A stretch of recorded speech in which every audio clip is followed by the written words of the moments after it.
Welcome into the roundtable. I'm Brad Wakai. That is my co-host Tyson Gentry. We're back with another edition of the NBA Playoff Pod, baby. I mean, it's been awesome. I mean, we've had some great series, exciting stuff like historical performances from players, and this honestly, you kind of get through the dregs of the regular season, and you're like, thank God the playoffs are here. And I feel like it always delivers in these opening rounds. Like you'll have some quick ones. You'll have the sweeps like we expected with the Sixers, but I feel like there's always series, and you're like, oh, this is what we love about the NBA. Yeah, and there is four right now that are going either the opposite direction of what everybody expected, or at least a little bit surprising, right? And that's kind of the fun part here. We've closed the gap on. We knew that like the Spurs were going to be playing in the second round for a decade. We knew whatever team LeBron was on was probably going to the finals. Now, like nobody has any fucking idea, and that's for the first time in a minute, right? Like since the bubble basically was like the changing of the guard, and now it's fun again. And well, we are recording on Wednesday. Big slate of games on this NBA day. 4 games. There are eliminators. These are the teams that have advanced so far. Philly swept Brooklyn. Phoenix got past the Clippers 4-1, gentleman's sweep, and Denver did the same to Minnesota in a gentleman's sweep as they won last night. So that sets up the first matchup on paper confirmed for the second round. So we'll preview that. We'll give a couple early previews. By the time we start the second rounders over the weekend, Tyson and I won't have a podcast for that. So we'll just give you some early expectations and things like that. But we still have a lot to react to in this first round just because there's been a ton going on. Players have been stepping up. Teams that we quite honestly didn't expect to perform at the way they have, and players we didn't expect to perform at the level they have really showed up these playoffs. And Tyson, listen, man. I came after Trae Young pretty hard, and I gotta tip my hat to him, man. And this is something that I expect out of Trae Young, though. And I'm not talking you got to go out there and score 35 and have 14 assists every night, or else you're a bad player. No, I think Trae Young is a great basketball player. I expect him to do the little things that he's done in the past couple games of this series. Be active, run your offense, don't sulk, don't pout, be involved in the game, and play like the way you have. You're a good shooter. Don't just be chucking up crazy shots. I know he's done that, but when he's feeling it, not like, oh, I just need to get up one of these 30-footers for Instagram right now. So this is the Trae Young that I honestly expected. This is the Trae Young that you and I both like. So I got to tip my hat to him because I came after him with criticism. I'm definitely going to give him his flowers when he performs well. Well, I think your take still stands, right? Like he's closer to like the Kyler Murray of the NBA than anybody else. Where like they're both great at times, and then at times you're like, dude, this guy doesn't even care. Like it doesn't even matter. And you said it, man. Trey's been active, and for the first 3 games of the series, basically, like when he doesn't have the ball, he's standing still. And now he's moving around. He's finding the ball. The whole team seems to have a little bit of flow. But there's just something special about when this dude gets it rolling and when he gets moving and he's dropping things in. It's a half court shot, right? Like if you're Boston, you're thinking he can take that. That's fine. But you got to realize, like, you got to know your personnel, and that's where he'd probably prefer to shoot the ball from, anyways. The dude's a killer, man. And sometimes I think we get a little caught up because, to me, like the Hawks as a whole are like it's systemic in Atlanta. It's not just Trae Young is the guy that we were piling on last week. It was like the rest of the team does the exact same things that we were mad at Trae Young for. And he's kind of the leader. So when he goes, they go. 100%. And I think the problem is when he's taking plays off and he's lackadaisical, like you said, the rest of the team is lazy, like John Collins, not engaged. And that seems to be a problem with him at times. But when they're all playing, this is why it's frustrating with Atlanta and why we get frustrated, because when they all play and play their capability, they're a really good team. And they were down on the ropes in Boston. And with their season on the line, they easily could have packed it up and said, okay, you know what? This has been a up and down season. This has been frustrating. Let's just go home. Let's go on vacation. They said, no, we're going to fight. We're going to keep our season going. And Trae Young was the leader of that. Like, he was spectacular down the stretch. Other players stepped up. No DeJounte Murray, who's been their best player so far this series. And Trae Young was like, okay, it's time for me to step up. I'm going to do it. So that was super impressive by them and the Atlanta Hawks. Now, with that being said, Tyson, I expect Boston to close it out in Atlanta. They were shooting. They look like your background with the way that Jason Tatum was playing yesterday. If you're not listening on YouTube, it's bricks behind Brad right now, and that's what Tatum was throwing up. 1 for 10 from 3, brother. Like this is. Last year we appointed you as a top 5 guy, and this is how you come out the gates to start the playoffs. You have to close. And let's move into the Grizzlies here, Tyson, as we kind of just work through each of the series. And this is something that we've been on for 2 years, maybe a year, to be completely fair, because this was the hot young team, right? This is supposed to be, the next Golden State Warriors. Look at all these young, talented guys. We love them. Look how they play. And now I think everybody's soured on them because you have the nonsense where they don't shut the hell up, where they constantly run their mouths. After one game in the playoffs this season, Dillon Brooks puts on that stupid outfit with his stupid sunglasses and his huge necklace and talking about how LeBron doesn't get his respect and things like that. Classic Grizzlies running their mouths and they haven't done anything. And now he's not talking to the media for the second game in a row after they come up small in LA. Now you're ducking the media like it was all. You can't be that guy when things are going well and then shy away from it when things aren't. And we obviously, and listen, the personal health, mental health things with John Morant, like we're not poking fun of that or anything like that. But this is also the same guy that was flashing guns on Instagram. The same guy that was apparently flashing laser gun pointers at a team bus. You're bringing this on yourself if you're the Memphis Grizzlies. And I'm going to say this. If the Grizzlies lose this series, and they're going to be playing on Wednesday night at home with a chance to 20 extend minutes. it, if they lose this game, I'd cut Dillon Brooks in a heartbeat. Cut him. Like, you're not good enough to be acting the way you act. The thing is about Draymond Green, when he does those things, dude's a Hall of Famer. Dude backs it up. He doesn't shy away from anything, and he performs. Dillon Brooks is not a good enough player to be acting the way he acts, and I honestly think that the Memphis Grizzlies are already sick of it. Well, you can't, on one hand, do all the talking, and then when it doesn't go your way, say, oh, the media made me into this villain and the fans think I'm this guy and blah, blah, blah. Dude, we're pulling your quotes. You said it. It's not a deep fake. There's no AI here. You said these things. And now LeBron came and gave you 20 and 20. Shaq said that's 40. I agree. Like, that's what else do you want from him? And the other part, like, it's a young team, and they get a pass for a lot of stuff. LeBron James has been in the league for 20 years. LeBron James drives to the right, and he's going to the hole. At the end of regulation, you let LeBron James go to the right and go to the hole. I mean, what the fuck is the point? Like, if you're Desmond Bane, you have to know, like, I have to funnel him to the other side, and hopefully he takes a jumper. You have a great shot blocker back there. That's one thing, sure. This is a guy with, 4 championships sitting at home. He's going to get his points. He's the all-time leading scorer, all that stuff. And it's not even about the Lakers. Dude, I think this is, like, the Grizzlies would struggle against probably every other team in the West besides Minnesota in a playoff series, because every other team in the West is tough and, like, hard-nosed and all those things that the Grizzlies pretend to be, but they're not, dude. It's a team full of, and not full of, because I love Steven Adams and I like Desmond Bane and I like a handful of the guys like Jaren Jackson, but it's a lot of front runners, and it's easy to chirp when you're doing well and you're second in the West and you're the third a year ago, something like that, and you're championing your guy for MVP, and we like all that stuff and it's fun. Comes time to, like, pay the piper. And when you've been talking about how we're the toughest, you got to come see us. I'm good in the West, right? I'm good in the West. Yep. No, you're not. Like, you're closer to sitting at home with Luka right now than you are to being Devin Booker or Steph Curry or anybody else, marquee star. Like, you can't say you're him and then go out like that. Like, this is it's embarrassing. And I honestly think that if I'm involved in this, if I'm in the locker room, like, I don't want to answer to Steven Adams because there's no way that dude is okay with it's.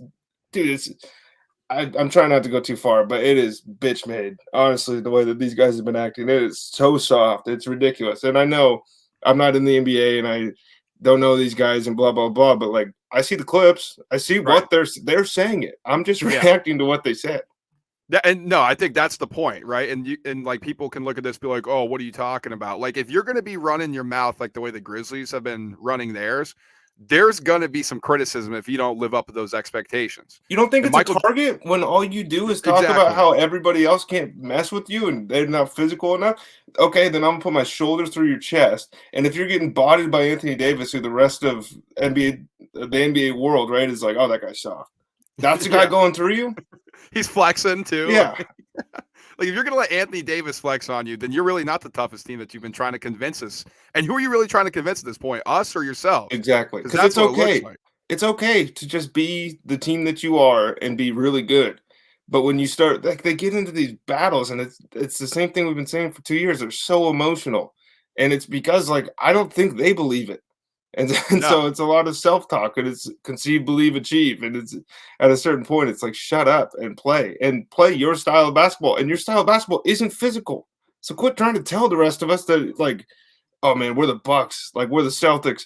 No, you're not, dude. Like you're the 7 second or less Suns is like who you look like out there right now. Yeah, they want to be the bad boy Pistons. Like that's really what it is. And they don't want to handle the adversity or stand up to the adversity. Because when the bad boy Pistons got adversity, you know what? They tough through it because that's the type of DNA they have. The Grizzlies don't have this. And Michael Jordan said it in The Last Dance. Like it takes a real man to talk shit when he's down and not up. And maybe the Grizzlies should go watch that documentary in this offseason. And we'll talk about them, once they're officially eliminated. We're not sure. Like, they could be going back to LA. I don't think they're going to come back from this 3-1 deficit. I think if they do, listen, that's a whole nother segment. We will eat our words. We will eat our words if they come back. But this team looks cooked, dude. They look like they checked out as soon as LeBron made that layup, right? And then it was like, oh man, horrible in the overtime. They were ready to go. Yeah, it was bad. All right, speaking of the Lakers, though, let's talk about this because we had some strong takes on the Lakers. We don't think they're a championship team. I know some people are trying to say they're going to win the West. They're going to go to the Western Conference Finals. Could be a potential matchup thing, which we'll preview in a bit as well. But I still don't see with the Lakers. And it's the same thing that we discussed on our first edition of this. Anthony Davis was so soft in that game 4. Like, he did not look like himself. Like, they're lucky they're playing the Grizz. Because if that's the Suns, if that's the Nuggets, hell, if that's the Kings, who Clippers. They may have to play, the Clips, they're losing that game because they never beat the Clippers, to be completely honest. Like, they just can't beat them now. And that's the thing you're worried about. Like, Davis, he'll take these nights off. He's done it twice this series. We played 4 games, just disappeared. And you can get away with that with the Grizz, who have Xavier Tillman as their big, Jaren Jackson Jr., who's their other big. And that's it. Like, there's no Steven Adams. There's no Brandon Clark. You can get away with Anthony Davis taking the night off in this series. You can't get away with it the Warriors. You really want to try that? I mean, I know they don't have the biggest guys. Kayvon Looney's coming. Like, he's not going to get pushed around. And so I still don't see it with the Lakers. Like, it's taken Herculean efforts from LeBron James. It's taken Jared Vanderbilt hitting 3 threes in a quarter. Austin Reeves closing the game on a 10-0 run for them to get by. And I can see the other side to this. Well, that's what you want. That's what you want from your team. That's what you get a good roster built around LeBron James for. And I would agree, except for the fact that it's coming against his Grizz team, who I think everybody looks at like, man, they're not very good. Well, the emotional maturity on the Lakers is just so much higher. They're staying in moments and they're playing like they're grown-ups. And that's really been the difference. It's not, I don't think, a distinct, like, talent advantage that LA has. It's experience, if anything. And, those things still stand that we said a week ago. These other guys have to do it 25 more times. And I think they are lucky to be playing the Grizz because, quite honestly, social media is eating this thing up. Like, this team's going to win a championship this year. Can you believe that? Like, look at how they closed the season, and they're a 7 seed. This is the most dangerous 7 seed of all time. There might not even be the best 7 seed in the freaking playoffs, right? So that's a discussion for another day. But, like, they're lucky to be playing the Grizz. They look really good. There's not a lot of hate you can throw at the Lakers right now. It's just we're just saying pump the brakes on the love a little bit. Absolutely. And so the next series and the Kings Warriors, they're knotted up at 2. We said this, we cautioned this. Everybody was like, Warriors are in big trouble against the Kings. And I think they were on the ropes a little bit when you looked at it, but this is what the NBA playoffs is. You have to take care of business at home. And then the other team has an opportunity to take care of their business at home. And that's what the series is. Now it's a best of 3. I think the Kings are in major trouble here. The Warriors still have to win 1 game on the road, which they have struggled to do. Very few times they won on the road this season. They have won in Sacramento. So that's something to keep in mind. Now De'Aaron Fox has a fractured pointer finger Such on a his bummer. shooting hand. That is a bummer, huge bummer, and you hate it happening that way. But I will point out as well, he suffered that injury during the last game when he went nuclear down the stretch in the fourth quarter as well. They were one shot, Harrison Barnes shot away from taking a 3-1 series lead, and I think that was their kill shot, and they missed it. Yeah, and that very well could be the case. It's going to be one of those things they always say: a series doesn't start until somebody wins on the road, and that might come in Game 7. Because if I'm Golden State, like I'm content with having Steph Curry on my team going into Game 7, and you don't have him. That really could be the difference here. This is a team that's won 4 championships versus a team that before the season we would have been like, the Kings are stoked to make the playoffs, let alone have expectations. And now that they do, the draw kind of blows for them, to be honest. Like, it'd be way more fun if they were playing the Timberwolves or if they were playing the Lakers or however you want to shake it out. But they've been impressive to me. It just happens to be that they're playing a machine. Yeah, and so I think the Warriors are starting to find their groove a bit. Scary. Andrew Wiggins is back. He is obviously a difference maker when he's locked in. I mean, the rebounding he provides in the playoffs is just crazy. Like, he goes from a guy averaging 4 a pop to like 8, and just we know his defense. And they're his not normal shot-making rebounds, now. Brad. They're Right. I'm getting a fourth quarter rebound, and there isn't a damn thing you can do to stop me. Hitting my head on the backboard type of rebound. Like, we all forget, like, oh, Andrew Wiggins was so bad in Minnesota. Like, he averaged like 22 a game. Right. He was a good player. He just wasn't like the alpha. No. Well, guess what? He doesn't have to be the alpha on this team. He fits right in. He goes out there, he gets his quiet 20, gets his quiet 15, whatever the case may be, does the dirty work, and really doesn't have to be the star. That is scary. I think the problem I see with the Warriors, though, Tyson, is Jordan Poole has regressed. That does make me nervous going forward for the Dubs. Well, he's got to be some weird hybrid of like who he is at the beginning of regular seasons and then who he was to close in the playoffs a year ago. Because Jordan Poole was, I thought, really good actually throughout the playoffs last season. He had some moments that were like, oh my God, this guy, this is the guy. But it also landed him a $200 million contract, and he played out of his mind. And he's got to find that again. He has to be able to play defense, and that's kind of a to be seen thing with him. I don't think he's a good defender, even if he's putting forth effort. But sometimes you can tell, like, this dude is just letting somebody go by him so he can go. Hopefully, Looney gets the rebound and he gets an easy bucket on a leak out long outlet or something like that. But Poole has to be better. I don't think he has to be great for them to beat the Kings, but he's got to be great for them to win another title. And we'll talk. Okay, so Warriors or Kings? Who's winning this series? Warriors. That's what I think too. So that's going to set up a Warriors-Lakers thing, which we'll talk about towards the end of the podcast here. But let's keep moving on. That's going to be awesome. Elon Musk just made like a couple $100 million in just advertising for all these Twitter videos. On Twitter. Yeah. Yeah. Let's keep chugging through these first round games. I mean, the Cavs are on the ropes, Tyson. I didn't see this coming at all, man. Down 3-1. They lost the first game in Cleveland, dominated the second one. We're like, okay, well, maybe they can get one in New York. They have not looked good. And so instead of talking about, well, can they win? I don't think they can come back from this 3-1 series deficit just based on how they've played, based on how, quite honestly, the Knicks have matched up against them. So let's more so talk about this. This will be a disappointing exit for the Cavaliers. What's gotten them to this point that they performed so poorly in the playoffs?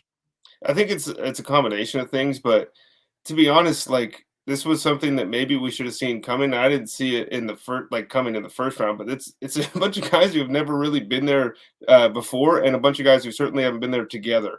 Donovan Mitchell was bad in New York, which is something you didn't expect. Darius Garland looks like, the guy that he was coming out of high school. I think you're happy with him. Mobley doesn't look like he's ever going to be the guy that's going to give you 22 and 12 when you need it, right? He can, but it's not going to be a night overnight thing. It's a really fun team. It's just the pieces don't fit together all that well for playoff style basketball, which I didn't think when I watched this team in the regular season. I was like, oh, this is defense, and this is a bunch of guys they're going to score just enough to beat everybody. And now it's like they can't buy a bucket, man. It's one or the other. It's not both. Yeah, I think to your Evan Mobley point, that's the thing I think needs to change for the Cavs to take the next step. Like, he has to become a shooter, It's got to be at Tim least Duncan, be a man. consistent shooter. Right. Because if you're going to run Jarrett Allen out there with him, that's going to clog the paint up. It's been an issue for Donovan Mitchell and Darius Garland to get into the lane with consistency like they do during the regular season. A lot of There's that has to 5 do with bodies down there now. exactly, and especially if Okoro is not hitting shots from the outside, like Jetty Osman, if he comes in, he's a liability on defense, isn't hitting shots. LeVert has to hit shots if he wants to be any sort of plus on the court because he's not a good defender. So if you're losing offense and sacrificing defense, that's obviously a bad recipe, but that's where you need to rely on the guy who you took in the top 5 of the NBA draft. Like Mobley, his ceiling is so much higher than anybody else that can improve on this team that he's got to take that next step for this Cavs team to reach a ceiling that they want to reach, because you can't have 2 guys down there, and Allen and Mobley, and not be able to shoot and kind of play similar positions. So that's the first thing for me. Secondly, how the hell are they getting out rebounded? Like, we just talked about their height. They're getting pounded on the glass. And it's by Josh Hart. It's a guard. It's a wing. Come on. Like, that's what's ridiculous to me. Like, okay, if you want to run the 2 Twin Tower looks out there, that's fine. Like, you better dominate the boards. Yeah, And they're not. And that's why the Knicks are whooping them, because they're getting all these second chance points. It's ridiculous. And we're not saying Mobley has to be a 3-point, sniper or anything, but right. 18 and in would be awesome. If he just had elbow extended jump shots all the way around and he was 50% on that changes everything. And I don't know if we're getting into the Knicks at all, but you apologize to Trae Young, so I'd like to apologize to RJ Barrett, because finally, dude, like, holy shit. Right. It was like, yo, that's the guy that went number 3. Like, this is Maple Jordan, right? I mean, we talked about Wiggins. I figured I'd bring it full circle, but finally he was really good. And I thought Josh Hart's quote today that was making the rounds on social media was absolutely perfect when he said, Mitchell Robinson you get rebounds. I get rebounds that break teams' backs, because that's exactly what's happening right now. He's acting like he's the big body on the court, and you cannot have that if you're Cleveland, because this dude is smaller than everybody. He doesn't jump as high as everybody else, and he's the one coming out of the pile. And if it's a jump ball situation, Josh Hart's taking that from everybody on Cleveland right now, and there's nothing they can do, man. I'm really happy to watch the Knicks play this style of basketball, because this is something that we don't get a lot in the NBA. Like, we know Miami's going to play like this, but like, this is the New York Knicks team. It's like, you want to fight, because that's what we're here to do. End of game 4, Julius Randle was basically benched for the 4th quarter. Apparently wasn't happy about it, although, he was shown cheering on the sideline. So I'm not going to get into that or anything. But, I mean, he was banged up coming in this series. So let's not forget, like, I don't want to kind of harp on that too much. But if RJ Barrett plays like the way he's been playing, they're scary. This Knicks team is good, because, and I think more so maybe it's just this particular series matchup, because as much as we like Donovan Mitchell, I don't think he's not a great defender. No, I don't even know if he's really a good defender. He tries. I think he tries much harder than he did in Utah, which is a good thing. But the Cavaliers have been destroyed on the wings and the guard play by the Knicks. And we said coming in, Brunson rips this team apart, and he's been doing that. And then you just add Brunson, then you add Barrett, who's able to do that as well. It's honestly a bad matchup series for Julius Randle. So they were not going to be able to beat the Cavaliers without Barrett coming out of his shell and really stepping up in the playoffs. And that's what they've been doing. And they need that. They need a third or a second guy if they want to go deep and get to the Eastern Conference Finals. Right. And as we're recording, they are up 33-26 to end the first quarter. So, I mean, the Knicks scoring 30 points in a quarter. Like, now we're talking, man. On the road too. It's impressive. Now, this is the biggest shocker. I mean, maybe not buried the lead a bit here, but the Bucks are down 3-1.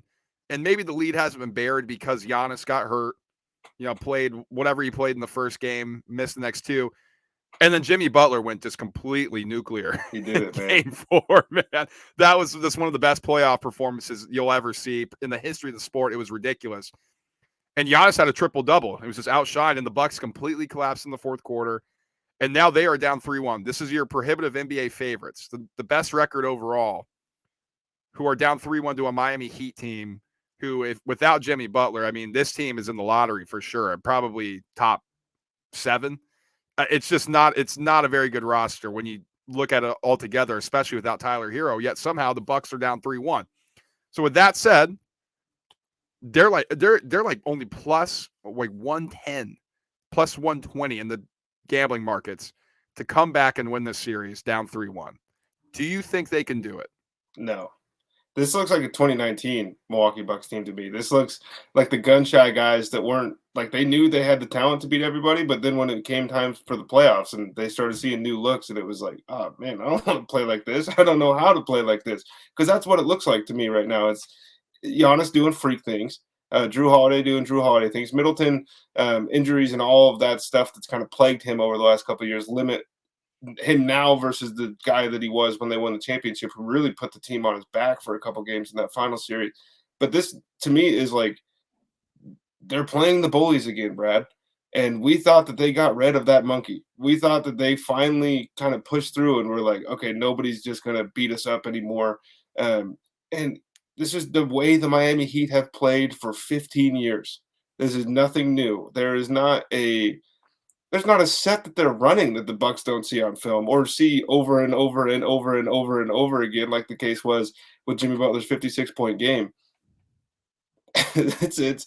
it's embarrassing if I'm Milwaukee, to be completely honest. And I understand Giannis got hurt. You should be able to win the series like with 70% of Giannis. And instead, it's like Miami smelled blood, and it is 15 sharks circling around right now. And Milwaukee looks like they have no clue how to handle it, which is weird. Because they have the answers to the test. Well, Budenholzer is once again proving that he's not an elite coach. Like sometimes it looks like that guy circles around him. It looks like he's playing 2K sometimes. Like right? He comes out of timeouts and he's just like, nobody has any idea where they're supposed to go. Nobody knows who's supposed to inbound the ball. It's like, what'd you just talk about for 60 seconds? It's confusing. And I listen. He's a nice guy from what we can tell. You know, everybody seems to like him, but he's a champion. He won an NBA championship, so it's hard to take that away from him. But at the end of the day, Spoelstra is just a flat out better coach than him. The other thing, what the hell happened to this Bucks defense? Like, they are getting shredded up by a Miami team who is not good on offense in the regular season. Like, all of a sudden now, I mean, got to credit the Heat players because they're hitting shots and they're hitting open shots, but they're open. The Bucks are letting them take open shots. Like, at some point, if they're hitting, get up on them and guard somebody. Like, this was supposed to be a defensive team. They haven't been all season.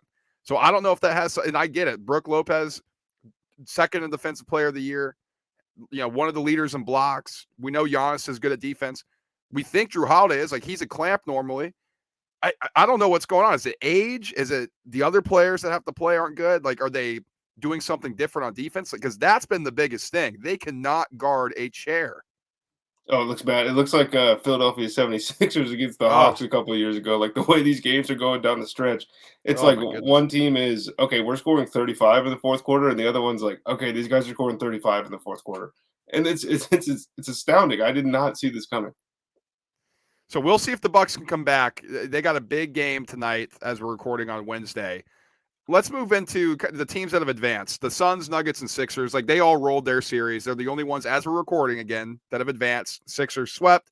Suns, Nuggets, gentlemen's sweep. Obviously, the Lakers can do that tonight. The New York Knicks can add to that as well and get on the gentlemen's sweep. And you know, if the Heat can close out the Bucks on the road, they'll gentlemen's sweep as well, which would just be shocking. But the Suns started to figure it out towards the end. Now, no Kawhi Leonard, but still, this was a bad matchup for him. Like, we saw it. Even when Kawhi Leonard was out, the Clippers were able to hang around because we said this. It's just a bad matchup for what the Suns kind of, how they play the style of basketball, how they defend, things like that. Nuggets, it looked like they were going to have the easiest road in the first. It made it harder than it should have been, for sure. Made it way harder than it should have been. And a lot of questions that I have now about the Nuggets just based on their interior defense. And the Sixers, I mean, we knew that they're going to dominate Brooklyn. Brooklyn was feisty. I was actually kind of proud of the Sixers that they actually swept, because normally the Sixers teams of the past were like, oh, okay, we'll just go back to Philly and then, oh, we'll do this and that. Or it goes too many games that they could have avoided. But once again, Joel Embiid is hurt, knee sprain. So based on these teams, what you've seen out of those who have advanced, what are your just kind of general thoughts on these three? Well, first, I just want to get you to say out loud that Tobias Harris had a really good first Oh, round playoff dude, series. I feel like I'm the last person defending Tobias Harris. Like I've been holding his water for a long time now. It's been just me on Sixers Twitter. Everybody else is taking shots at him. I'm like, well, the problem is it's not even included in this offense. And then Yeah. when he's asked to do something, you're like, I can't believe he didn't get included in this offense by himself. It's like he's got to have the ball to make a play. No, I mean, he was probably I mean, I don't know how advanced stats work out, but I would say, like, watching the game, he was, like, the most impactful guy on Philadelphia, for large stretches of that series, maybe the whole thing. Him and Har Maxey. Yeah, Maxey was really good. Harden is Harden. The JoJo injury sucks, and it's almost like, you're watching your favorite movie, but you know how it ends. Like, you're watching Marley and Me, and you know the dog dies, but you gotta get through to the part, and then Yeah. that's how the Sixers team is because no matter what the case is, it seems the universe has something against Joel Embiid, and it's a bummer because we went from I was saying this guy's getting 40 and 20 every night against the Nets.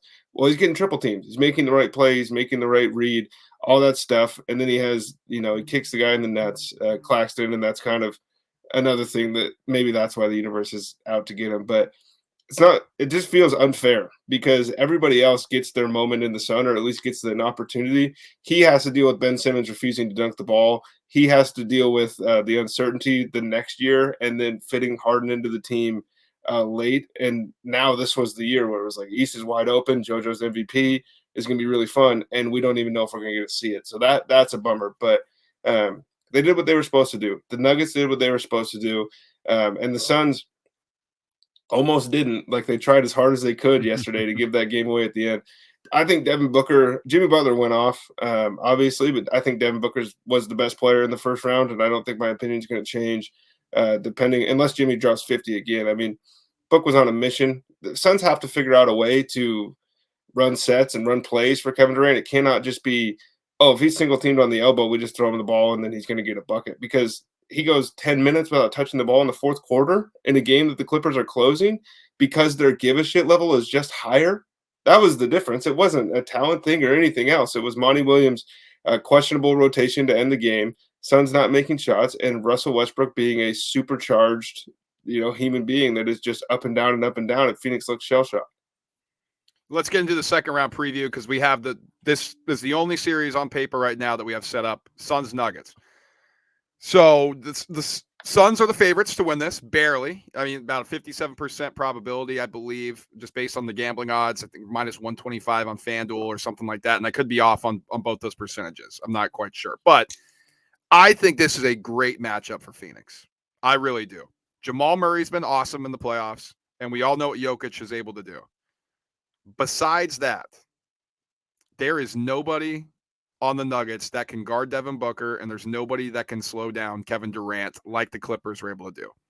Jamal Murray's not a good enough defender to slow down Booker, and there are way better defenders on the Clippers team that Book just torched than are going to be on this Nuggets team. And Michael Porter Jr., we love him. He ain't slowing down KD. And Aaron Gordon, I mean, good luck. Seriously, I mean, that's not an option on slowing down Kevin freaking Durant. Where it comes down to me, is two questions for the Phoenix Suns. Is DeAndre Ayton going to show up and be aggressive? Because he's going to have to take on this challenge against Jokic. Like, he's going to have to rebound. He's going to have to be physical. And the second one is, can Chris Paul withstand guarding the others? Whether it's KCP, whether it's another guard that's coming off the bench, because I don't think it's wise for him to be running around trying to guard Jamal Murray all game, especially with how Murray's moving off the ball so much. So I think that's going to be a Devin Booker assignment or anybody else. I actually think there's going to be a lot more bench players. Torrey Craig, obviously Terrence Ross will get a play. Terrence Ross is going to have a sighting, I believe, as well. And a Josh Okogie, I think he's going to have big minutes in this one. So I love this matchup for the Suns. How do you beat the Nuggets, and how have you been proven to be able to beat the Nuggets in the playoffs? And maybe I'm wrong, but you put Jokic in the high screen and roll, and you put him in a blender, and that's it. Like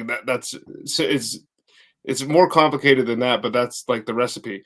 And who would you pick to run a high screen and roll in the NBA? You'd probably start somewhere around Kevin Durant. You'd probably start somewhere around Devin Booker, who's maybe the best to ever do it, Chris Paul. And so that makes it really tough for Denver. I think Murray can get his. Book is such a better defender than people are willing to give him credit for, and people are kind of coming around to the fact that like it's not just maybe he's a two-way guy. He's a two-way guy. 2.6 steals a game in the playoffs in the first round is pretty good for somebody that apparently doesn't like to play defense. But there will be a Jamal Murray 50-point game or a 40-point game or an explosion, things like that. Of your two questions, I think the biggest one, not Aiton's intensity and all that stuff. He has to run because he's got to be the guy setting those screens, and you have to make it believable. You have to crash in a way that makes Jokic think you're getting the ball. You can't just stand there from 18 feet, catch, look around 3 times, and then just decide, okay, I'll do that weird little floater thing that he seems to love so much from the free throw line.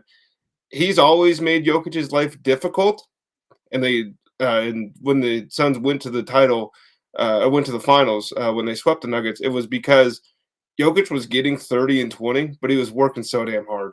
And as long as you get him to work that hard, if this is 7 games, we love Jokic, but he's not a 40-minute a game guy for 7 games straight. I think that's the difference. Phoenix's depth has been so overblown. And again, I think we confuse how deep a team is with how good their bench is. Because Phoenix is going to run 8, and maybe they'll run 9, but they sure like the 9th guy gets 4 minutes a game, and I think they have more guys that could score off the bench. It's tough right now for Nuggets fans because like they want this one so bad because like they hate Phoenix and they deserve to hate Phoenix, but when Kevin Durant can go 2017 mode and he gets the quietest 31 of all time, nothing anybody can do. He didn't play good against the Clippers, and he started figuring it out towards the end, and he still was like missing shots that normally he makes. That's super scary for me if I'm Denver. Like this guy's just getting back in the basketball rhythm because of his injury. If he's going to play like we know he can, this team's unbeatable. I mean, just the way they set up, to be completely honest with everybody. Well, it's there, at least they should 2 distinct positional advantages at. I think shooting guard, I think Booker clears Murray by a good bit, and I think Jamal Murray's awesome. And then small forward, like it's just who Michael Porter Jr. wants to be versus like who Kevin Durant is. And so the Nuggets for sure win at center, and then we can push. We'll call it a push on power forward, right? With Aaron Gordon and Torrey Craig or whoever the Suns are running out there. But like Chris Paul is just like that's the Suns' like 3rd or 4th guy now. And that's the role he should be in at this point in his career. Yep. He has to do less coaching on the court. He has to do less of the physical stuff that kind of drained him throughout series. I just think in order for Denver to win the series, Jokic has to look like, I'm getting 30, 10, and 8 every game, and I'm going to play 40 minutes. I just don't think he can do it. And Murray's going to have to average 25 a game, and Michael Porter Jr. can't be inconsistent. He's got to go for 17 plus every single game. I think that's the only chance they have, to be completely honest with you. So, okay, let's pivot to Philly, and we think Boston. Now, this isn't confirmed yet, so we won't spend as much time on this one as we did Denver, Phoenix.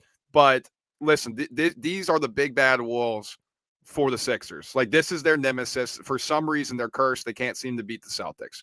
It is a bad matchup for the Sixers, even with Joel Embiid. And we're not quite sure. I mean, the Sixers should send the Atlanta Hawks organization whatever they want for extending this as long as possible. Janet Jackson tickets.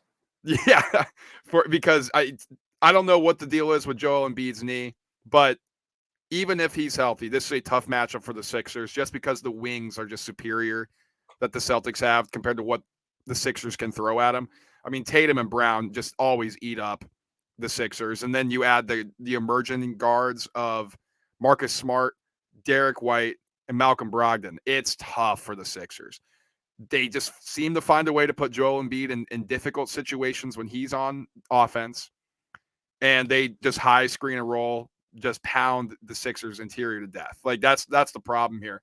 So, I mean, listen, I'd love to come on here and feign some fake like, woo, Philly, yeah, we're doing it. This is the year.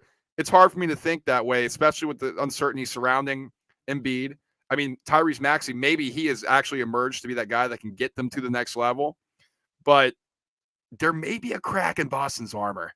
And if Doc Rivers I'm not sure, is smart enough to use the Atlanta game plan from Quinn Snyder to attack the Celtics team, there may be something there that the Sixers can exploit. I just don't see that happening.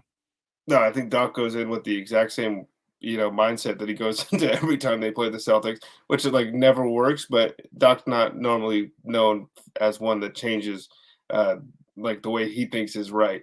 The Celtics put so much pressure on the rim, especially when they play Philadelphia, and I think that's what really kind of makes this series really tough for the Philadelphia 76ers.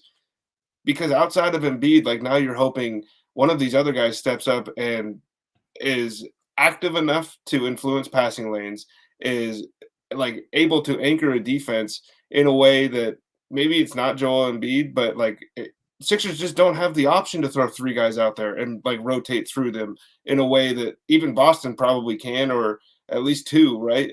We know that. It's just the NBA is always it was guards, it was bigs, and there was guards, and it was bigs, guards, bigs, guards, and now it's like who's got the better wings, and that's just the way it works because like Boston's guards might not be as good as Philly's, but one of Boston's guards is just Jason Tatum. He just like Yeah. plays the four, right? And Jaylen Brown, he can bring the ball up the court too, and he's going to try to dunk on somebody. I think the only way that the Sixers win the series to me, if this is the way that it goes, like Jaylen Brown has to be bad. And it's possible. It is. I mean, he's been playing super consistent, but I mean, let's say Tobias Harris is able to put some clamps on him, maybe impact him a little bit. He's not able to get things as easily. And I don't know if he's going to be on Brown. I don't know if he's going to be on Tatum. You would expect PJ Tucker to try to, be a little physical. And that's something that the Sixers have missed as well, is just some edge and physicality. But I agree with you. I mean, one of those guys have to be bad, and you have to take advantage of it when you do, because that's what the Hawks did. Tatum was off. Hawks took advantage. They're in the series still. So let's get to some projections here, because none of these teams have advanced yet, but we expect the Knicks to advance past Cleveland since they're up 3-1. And let's play it out this way.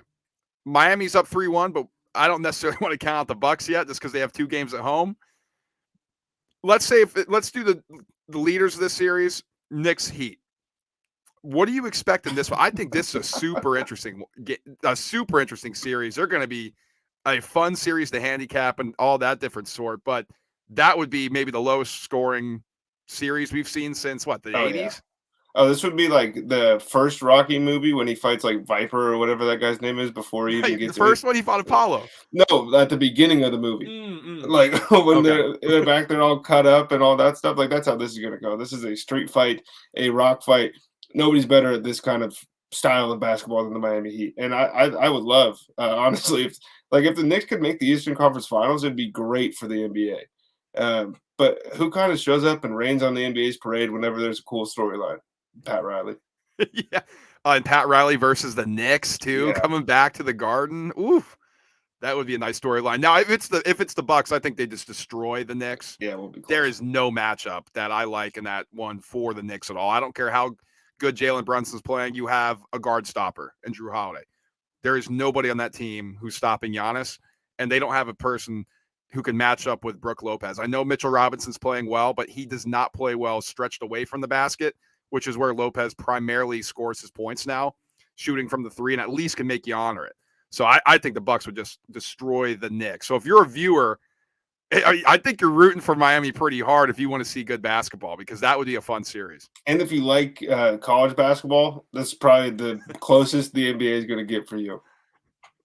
Let's close with this. We expect the Lakers to get past the Grizzlies up 3-1, and we both are thinking the Warriors are going to advance over the Kings, setting up another rematch between this Golden State Warriors and a LeBron James team, which would be so great. I think Golden State obliterates the Lakers. I think that it's going to come down to if Anthony Davis is going to be aggressive for the entire series. That they're going to have an advantage with Davis on the interior. He's a better player, obviously, than Kayvon Looney and than anybody else that they want to throw at him on a defensive front like that. But there's always question marks about Anthony. Like if Anthony Davis gets hurt in this series, which is a high possibility, they're toast. Like they have zero advantages. Their guards are worse. LeBron's at this point, like we know he just went 20-20. he can't do that all the time compared to what he used to do. And I think Golden State would win that one very quickly. Well, you're kind of thinking LeBron's not going to take a flight out to Germany between, Oh, true. end of round one, beginning of round two. He might show up a little juiced up, if you know what I'm Yeah. saying. And I'm a big LeBron guy, anyways. But it's the same thing as always. Normally, it's Anthony Davis has to be really good, and that is the case here. But he has to be perfect if they are to beat the Warriors. Not great, not really good. He has to be the guy that hit the buzzer beater three against the Nuggets in the bubble, right? Like when he was just dominating and it was like, oh, AD's winning the finals this year. Like there's nothing anybody can do. He has to be that guy. And we don't know if that guy exists, let alone for 82 games, if he exists for 7. And that's kind of the issue, because would you take the Lakers others or the Warriors others? It's Warriors, no question about it. And then when you get to star players, it's like LeBron and AD versus Steph, Clay, Dre. It's closer And Wiggins now. It's closer than you probably think when you're drafting your team. And Steph probably goes first. Oh, definitely goes first, dude. Steph is defending Depends. champion. Depends, man. Depends on who's doing the draft. Shannon Sharp. That's it's LeBron. right. I was gonna say that's your LeBron fan speaking right there. Big time. Okay, well, listen, man, it's been fun so far. It's been honestly glad. Even the game, like even with the games, like oh man, Denver gentlemen swept the Wolves. Those games were awesome. Clippers, Suns, that was a banger of a series, and it's a shame that Kawhi Leonard got hurt. Obviously, not for you as a Suns fan. Oh no, But that sucked. I think that sucks more. It's like we're both Eagles fans. We wanted Brock Purdy to play. yeah, fair. That's fair. But these potential second round matchups, Sixers, Celtics, storyline there. I mean, can they vanquish their History. rival? Miami, New York, potentially. Pat Riley, going to be old school 90s, 80s basketball, Tibbs versus Spoelstra. And then you got Denver and Phoenix, teams that just hate each other historically. And then how about a nice rematch of the Steph and his boys versus another LeBron James team? And that's only the second round. Oh, my God. Sign me up for all that.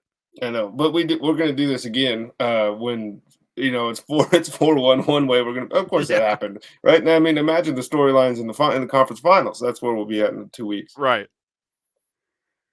All right.